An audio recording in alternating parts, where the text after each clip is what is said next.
Hello, I'm Rob Arnold, Superintendent of Amherst County Public Schools. I would like to take this opportunity to welcome students and families to the 2020-2021 school year. We hope that you've had an enjoyable summer and are ready to return. The only thing I can say about this school year with any certainty is that it will look unlike any other school year that you've ever experienced. To help with this transition, I've come up with 3 thoughts that I think will help you move back into school. The first is, while we hope that you're excited about coming back to school, we also know that you might have some feelings of anxiety. Uncertainty about school and what it may look like creates this anxiety, and that's okay. We're going to do some things to help you with that. Number 2, we want you to be flexible. We understand that the way school will look and the things that you will do in school will not look like it's normally looked. So we ask that you as a student and you as families be flexible with our schools. And finally, despite the hard work, despite all of the effort and all of the planning and our best intentions, not everything is going to go well this year. It's not going to work the first time. So we need to partner with you to be problem solvers, to help us find solutions to make this school year work. So join me today as I take you through a day in the life of an Amherst County Public Schools student this year. Okay, the beginning of every school day should look something like this. So whether you're a student or you're working in the schools like me, you have to do your symptom checking. So let's check my symptoms before I go to school. Do I have a fever? Do I have a cough, shortness of breath, chills, muscle pain, headache, sore throat, or new loss of taste or smell? I can answer no to all of these except for fever. I don't know that yet, so I'm going to have to take my temperature. All right, it's 98.7, so I'm good to go. I did not answer yes to any of these questions, and if you've answered no to all of those questions, join me in coming to school. Let's get going.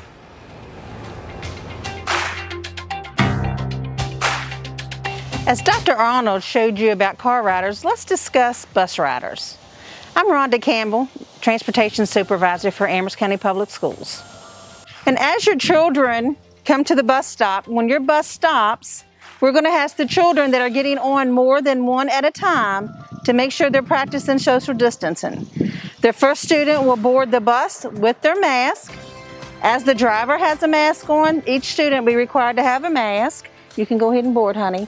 And we're going to board the children back to front. So the first child getting on will go all the way to the last seat. They will be asked to sit either at the window or the aisle. And then we're going to stage each child accordingly to that. Once that child is boarded, the next child will board. And come on, sir. And they will follow back to the back, just like the first child. Again, practicing social distancing and making sure that they are sitting either to the aisle or to the inside window. And as the students get to these schools, when they start to exit the bus, we will also have them doing the social distancing of 6 feet apart. And we also have the hand sanitizer station that they can utilize when they're boarding or unloading the bus at the schools. The driver will indicate to the students when they're there to make sure that they're practicing social distance. She will let them know when they're ready to get off the bus. Watch your step.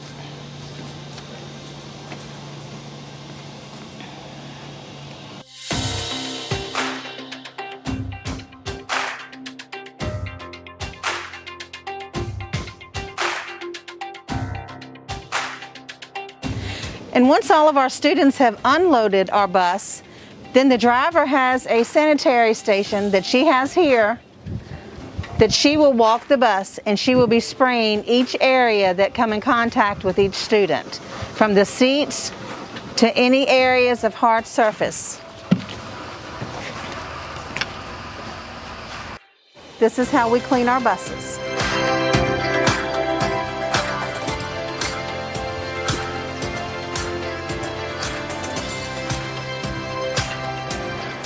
So I've made it to school safely. Whether you ride the bus, and make sure if you're on the bus you put your mask on, or you get a ride, or you come by yourself, make sure that when you walk in the building you put your mask on. All students, all parents, all staff, whenever they enter an Amherst County Public School building, they'll be required to wear their face mask. When we arrive at schools, there will be a screening process. Each school will have their own screening process that they'll perform when you arrive at school. I'm in Madison Heights Elementary today, and so let's go talk to Dr. McGinnis about their screening process. Good morning, Dr. McGinnis. Welcome, Dr. Arnold. Welcome to Madison Heights Elementary School. First, I want to thank you for making an appointment to be here today. And second, when you come to our screening process, we're going to ask you if you experience any of these symptoms, okay? As you know, I've answered no to all of these. And these are the same symptoms that we have written on our little check-in sheet for you to do. And what you do with that is you fill out your name, the date, and of course, before you check no to that, I have to check your temperature. And that is good to go. So you will check no. All right. And then you will fold that for confidentiality and you will put it in a box. And notice you use one of our pens, okay? We have the clean pen and the used pen.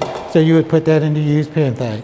Now, unfortunately, Dr. Arnold will tell you, the only place that you can go in the school is to the office. After I have screened you, because of the COVID-19, we cannot let people, visitors especially, go throughout the building.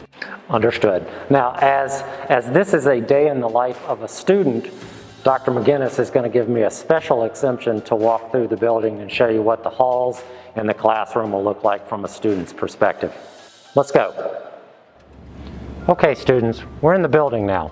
And remember, our top priority here in Amherst County Public Schools is to keep you and the adults safe. We've put a lot of strategies in place to help keep you safe. For example, in each school, there'll be stickers on the floor that say one way, enter here. You might see some that say social distancing, 6 feet apart. All of these are meant to keep students and adults from mixing and from congregating, and it allows us to keep that social distance that we need.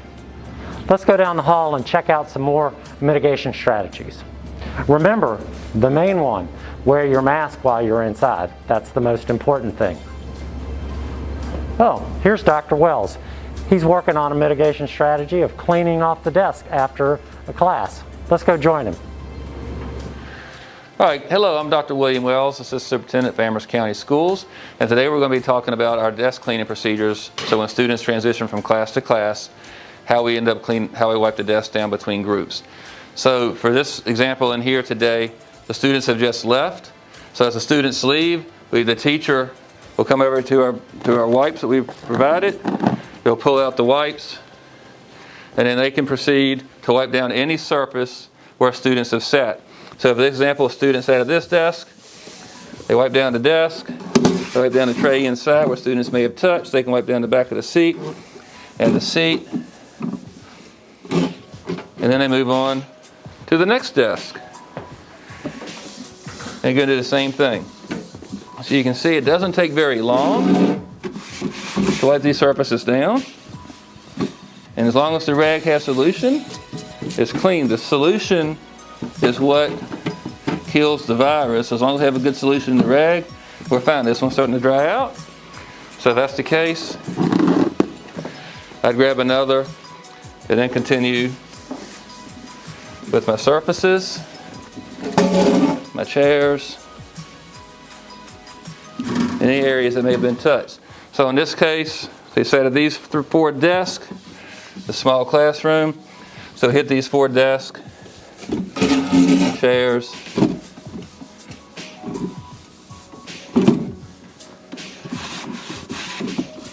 and so forth. So they also may have had a group of students sitting at the table. So if a student was at the table, get some individual instruction.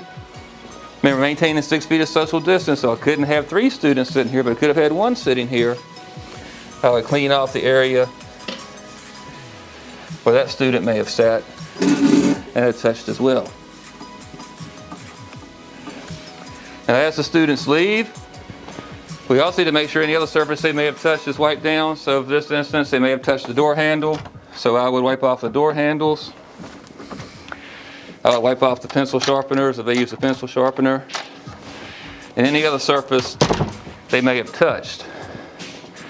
to include the sink here or the countertop here. So any area the students may have been is what we're going to clean and wipe down between each group. So as a new group comes in, the desks are clean, they're sanitized, and they're ready for the next group of students. So I finally made it to the classroom. I don't quite fit in this desk because I'm in a first grade class, but if you're in secondary school, we'll have much bigger desks, I promise. So in the classroom, I have two more mitigation strategies to show you. The first, as you enter each classroom, you'll have a bottle of hand sanitizer. We want you to make sure that you use hand sanitizer throughout the day. The more the better. The second mitigation strategy is social distancing. As you can see, all of the desks in this classroom, just like every desk in all of our learning environments in Amherst County, are 6 feet apart. This allows us to be socially distant. So those are the two more mitigation strategies that are going to help keep us safe when we're in the classroom. So now let's talk a little bit about what the classroom setting is going to look like, what type of learning you will be doing. So we're in the elementary school, which means I'll be in person learning Monday, Tuesday, Wednesday, and Thursday of each week. And on Friday, I will be learning from home. Every student, as you can see, will have a Chromebook. The Chromebook will be used during your daily instruction while you're at school, but when you're at home, you'll also use it because all of your courses will be on Virtual Virginia or Google Classroom in your Chromebook. So for secondary students, you'll be on A and B schedules. So the A group will be in school in person on Monday and Wednesday, and you will be at home learning Tuesdays and Thursdays. B students will be in school Tuesday and Thursday and will do their at-home learning Monday and Wednesday. But in all cases, you'll be using your Chromebook. Don't worry though, we're going to do some work with you as you return to school on how to use your Chromebook, how to use Virtual Virginia, and how to use Google Classroom. That's going to be a part of the instruction at the beginning of the year. The other thing we're going to do at the beginning of the year is work on social emotional learning.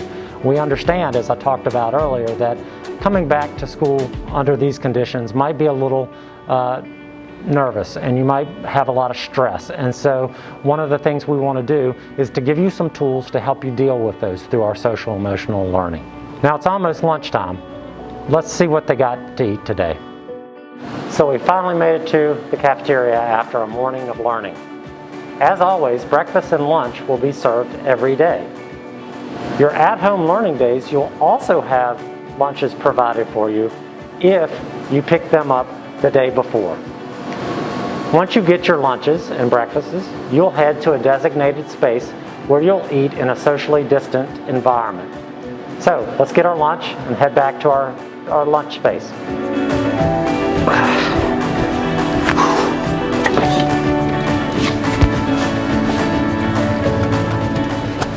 Okay, so I ate my lunch, I went to afternoon classes, the day's over, back in the car, I'm heading home. It was a long day, but it was a great day, and I'm glad to be back. So this was a look at the day in the life of a student in Amherst County Public Schools. It was a general look, and I hope it was helpful to you.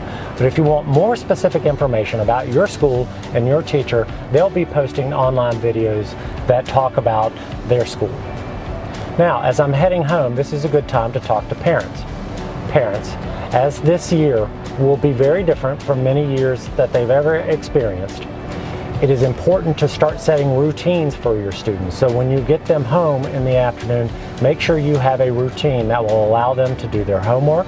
When they're at home learning on the days that they're not in person, make sure that they have very specific routines and a schedule. That will go a long way in helping them be successful this year. So I want to thank you for joining us. I want to ask parents and families to kind of join us as we go through this year. We ask that you work with us so we can get through this year. And remember, we're all in this together, and everybody have a great year.